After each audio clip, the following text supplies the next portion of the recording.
Juan Kapitulo 6, versikulo 35. Si Jesus miingon kanila, "Ako mao ang pan nga naghatag sa kinabuhi. Ang muari kanako dili nagayod gutomon, ug ang mutuo kanako dili nagayod uhawon." Ang mga puno Pan sa kinabuhi. maglikon unta sa mong pagtuo ug gagaka kami sa pagtuman sa imong mahal nga kasuguan.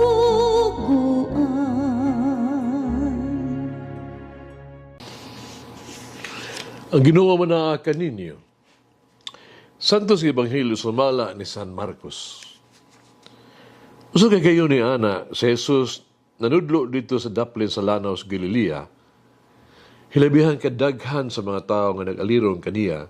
Tungod niini, misakay si Jesus sa usa ka sakayan, milingkod samtang katawhan nagbarog dito sa lapyahan. Nagtudlo sa kanila daghang mga butang pinaagig sa bingay. Kini usa sa iyang gisutudlo kanila. Pamati kamo.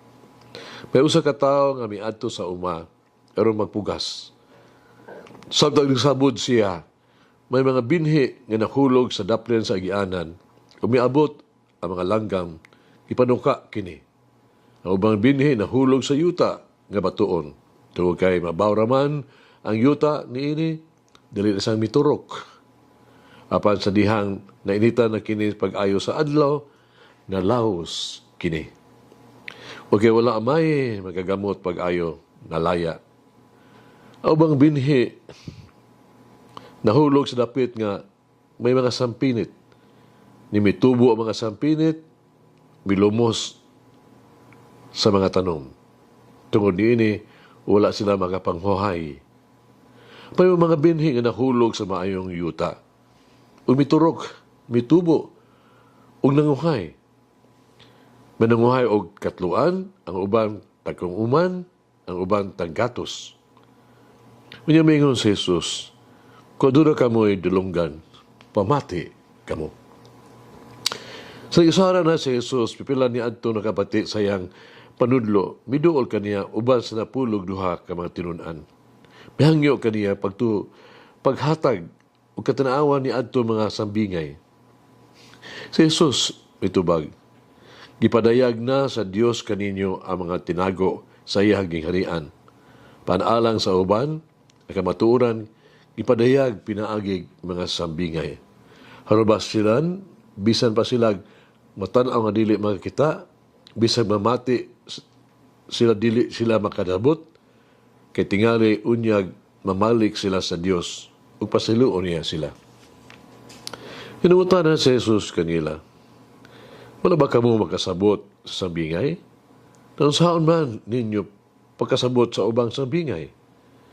Ang isabot sa magpupugas mao ang mensahe sa Dios.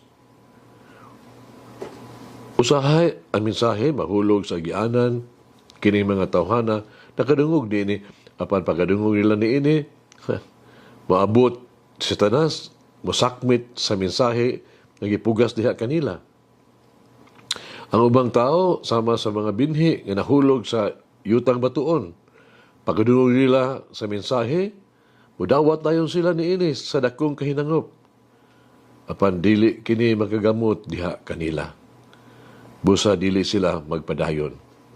Tungod niini, pag-abot sa mga kalisdanan o mga panglutos tungod sa mensahe, mubiya sila dayon.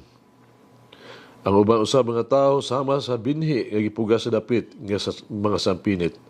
Makini sila nagkudungog sa mensahe para makabalakan ining kinabuhia, ang gugma sa bahandi o nagkalain-laing matang sa mga pangandoy, muawong o bulumos sa mensahe.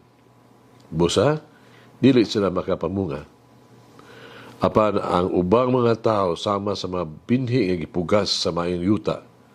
Nakadungog sila sa mensahe, nakadawat niini, ug namunga. Ang uban tagkatluan, ang uban tagkanuman, ang ubang ganit gatos. Ang Ebanghelyo sa Ginoo. Pasalamati ang Ginoo kay siya maayo, ang iyang gugma mulungtad hangtod sa kahangturan. Pasalamati ang Diyos sa tanang mga Diyos, ang iyang gugma malungtaron. Pasalamati ang Ginoo sa mga Ginoo, ang iyang gugma balungtaron.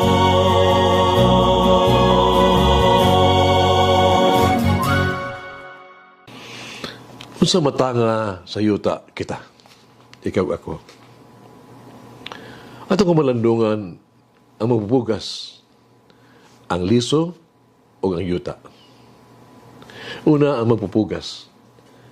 Ang magpupugas na hibalo dahawandaan nga ang dili tanan nga iyahang itanom, no?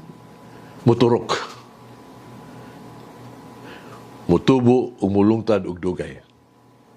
Ang ubang mga liso, mausik. Ang uban sa mamatay lang sa dayon. Ang uban, kanon sa mga langgam o matokan sa mga masagbot. Apan kini wala magpasabot nga magpupugas sa katungadto muhunong sa pagpugas. Sa kwahinoon ang magpugas wala gyud baluya. Dili siya angay maguol. Dili siya angay nga mahigawad. Kinahanglan siyang mulahutay magpadayon sa pagpaningkamot sa pagtrabaho ug maayo. Kinahanglan mapailubon siya sa pagpugas, pagtikad, pag-atiman, pag-ayo sa binhi. Kasi kaulihan, aduna unyay daghan nga ani. Mangko nato nga to ang mga kapilihan o mga kasagbuyo. Panili kita ang ayang mawad-an paglaom, mawad-an sa kadasig. Kinahanglan nga dili kita mohunong mawad-an sa paglaom. Kinahanglan nga pagpadayon kita. Kinahanglan kitang mulahutay. Nga naman, kasi katapusan ugod, ang usa ka madagayaon nga ani, ato man niyang maangkon mo siguro. Kinahanglan pagpadayon kita sa pagtrabaho ug maayo. Kinahanglan gyapon natong ihatag ang ato ang kamaayuhan ug dugang mang paningkamot. Lagi kasi katapusan, adunay madagayaon gyud nga ani. Si Jesus mao magpupugas. Bisa pa sa daghang higayon, wala kita maminaw sa iya mga pulong. O magpalayo kaniya. Si Jesus wala gyud wag tangi sa paglaom alang kanato. Naghuwat siya kanato. Ngubalik kita kaniya. Si Jesus nagpadayon sa pagsalig kanato. Kakita malambuon o mamunga o mga maing buhat. Ikaduha, malunga na mo ang liso. Dili pa moturog ang usa ka liso, kinahanglan mo agi kini gitutog kausaban. Ang liso kinahanglan hiangay sa yuta, no? Ang liso kinahanglan musuhop sa yuta, makadawat og tubig ug mosalig sa sustansya sa yuta. Ang binhi kinahanglan mamatay sa kagalingon. Di magsugod ang bag-ong kinabuhi. Sa taong bag-ong kinabuhi, magsugod gikan sa liso, kinikinahanglan nga malubong usa sa yuta. Ang mga gamot ni ini, kinahanglan mukalot lawom sa yuta, harong kini mutubo, ug lig-on, ug himsog. Ug kinahanglan ang adlaw, ug ang mga bulan, aron nga ang liso, mutubo, ug maghimong usa ka hingkod nga tanong, unya mamunga. Tinuod kini sa to ang kinabuhi. Ha? Kung gusto ta nga motubo, kinahanglan kitang mamatay sa kaugalingon. Kinahanglan moagi kita sa pagkalimot sa to ang kaugalingon. Kinahanglan biyaan nato ang walay pulos nga mga batasan, negatibong mga kinaiya, pakasalang mga tinguha. Kinahanglan mamatay kita sa kahakog ug sa mga sala. Kinahanglan andam kita sa pag-antos. Kinahanglan kita mugunit yun kang Jesus. Kaya musalig lamang kita yun kaniya. Jesus mao ang balaang magpupugas na maghatag gayon ug panahon ug pag-atiman ug pagtagad ka nato aron ang atong kinabuhi mahimong magkahuluganon mabungahon sa Jesus na nalipod ka nato o naghimo ka nato nga mabungahon. Ang pulong sa Dios mo ang binhi.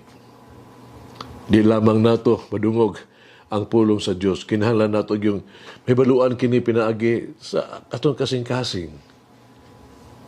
Kinahanglan natong sabton kini ug labaw pa sa kinabuhi niini. Ang pulong sa Dios kinahanglan mahimong sumbanan sa atong kinabuhi. Kaya natong hubaron ang pulong sa Dios sa atong kinabuhi. Si San Jeronimo nga nag-ingon, ang pag-ignorante sa Biblia, sa Ebanghelyo, dili ang pagkaila ni Kristo. Ang pagbasa sa pulong sa Dios kinahanglan kagbuhat nga personal nga pagigtagbo kang Hesus.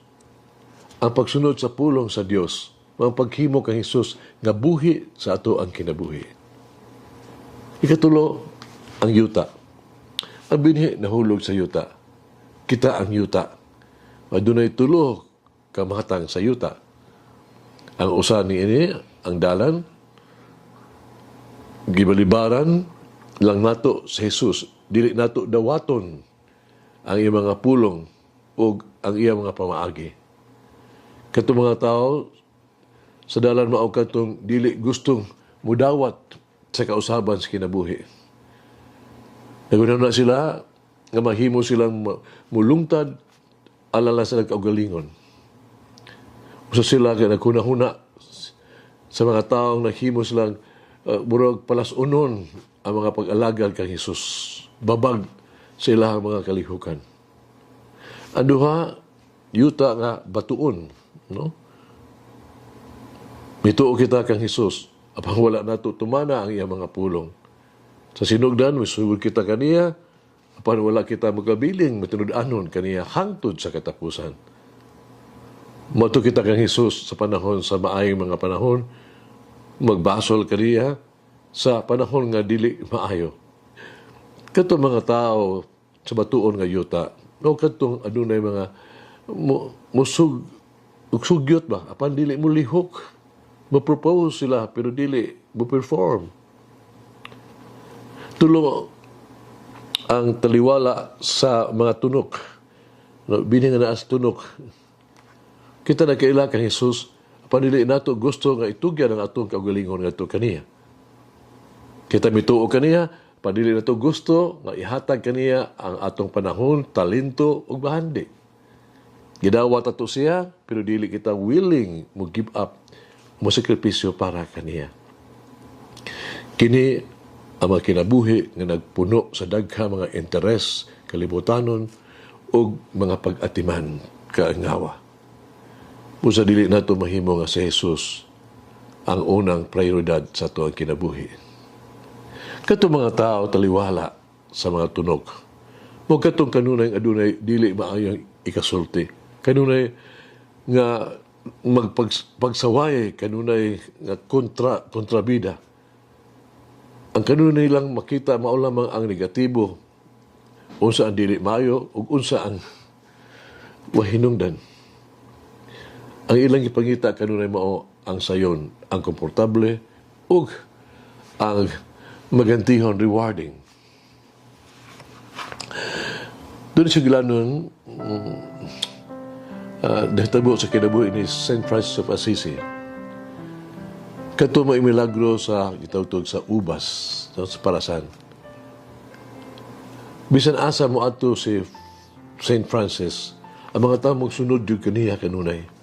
Mga to sila pagpangita kaniya, pagtanaw, na makahikap kaniya, o sa dihang, nahibalaan nila kung asa si St. Francis, no? Daghan silang musunod o mga to. Ang mga tao manguha sila pag-adto, ang mga tao sa manguha usab silang sa parasan, nga duol sa ubasan, duol sa parasan sa prasimbahan, sa paruko, sa maong dapit. Nabawaan sa pila ka mga tao na nanguha o mga ubas, ilang gikaon, ginala pa ginila silang balay. Sabtang uban, nang yatak ni ini, ang pare nasubo, no? Nasamok siya. Karong tuiga, siya miingon, ang akong parasan, nawala na. Apan dihang nanghilabot ang nag-ampo si St. Francis, naging labot na siya St. Francis, na surpresa ang pare sa abunda nga ani sa ubas ug sa ingon man ang bino nga abunda kayo. Hagit kinabuhi. Ato pangatanon atong kaugalingon kung unsa kita sumatang sa yuta. Pangatanon na sa ulato ang atong kaugalingon kung unsa ug pila ang atong naani. Matamis ba sila? Aslo ba? O mapait? Mag-ampo kita. Mahal Ginoong Jesus, amo mong luwas o maluluyon nga agalon. Ikaw among balaan nga magpugas. Ikaw among tigpakaroon, tigpapanguron nga tinggama. Mabusanon kami maghangyo sa imong giya. Haron malikaya namo ang mga tunok sa kinabuhi. Hinaot nga ang ato ang mga kasing-kasing dili ta mo kunong mahimong mapait ug gahi sama sa mga bato.